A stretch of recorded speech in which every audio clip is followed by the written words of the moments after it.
Welcome to Hacking Ultra, my 5 Kingdom Nutrition Protocol.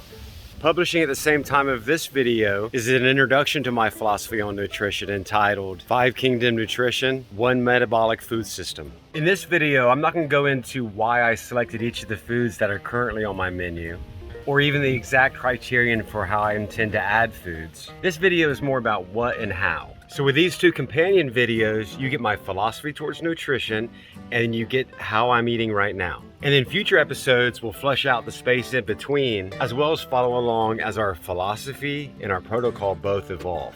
I'm dividing this protocol into the pantry and the process.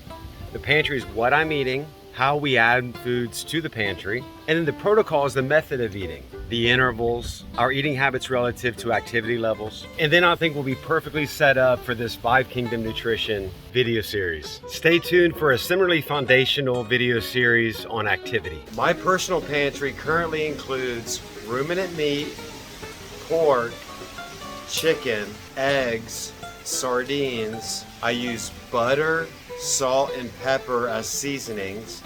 I can also use butter as supplemental fat as needed. And I've recently added Greek yogurt and blackberries in a limited capacity.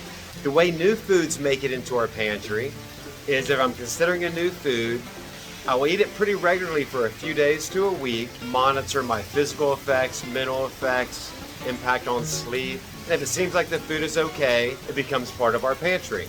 The next time we add a food, if we do notice adverse effects, what we'll do is we'll peel back that food and the one previously added, and then we might take the second food, add it individually, and evaluate. If that passes and stays in our pantry, maybe we'll pick up the preceding food, add it back again, and we'll do this one food at a time, and we'll gradually build our pantry. Coming off our 5 Kingdom Nutrition philosophy video, there'll be future episodes when I explain how these foods made it into our pantry, and as we add new foods, I'll give the reasons why we're considering them. The second part of the protocol is the process. A 24-hour cycle is not expected. Our circadian rhythm dictates that we generally sleep on a 24-hour cycle.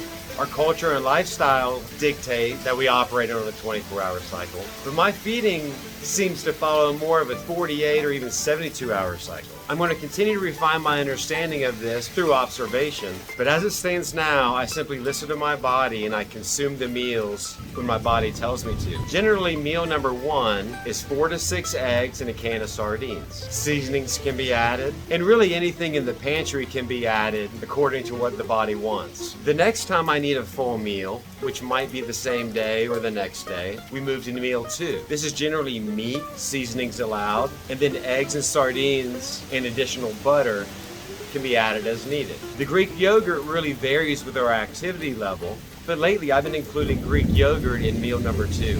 When we look at our feeding events that are directly tied to activity, you see honey and blackberries.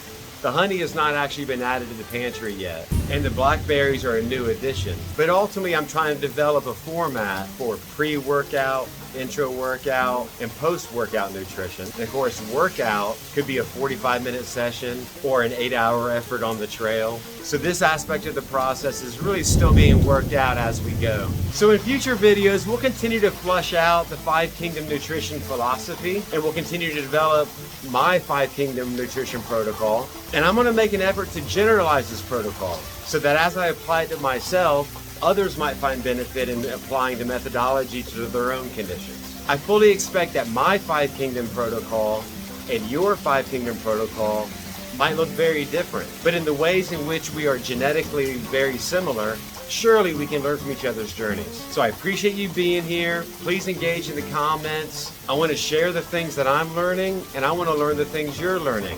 And by sharing our experiences, we can learn from one another and we can learn together. As our friend Everyday Carnivore says, we're all in this together. And always remember, together we stand and divided we fall.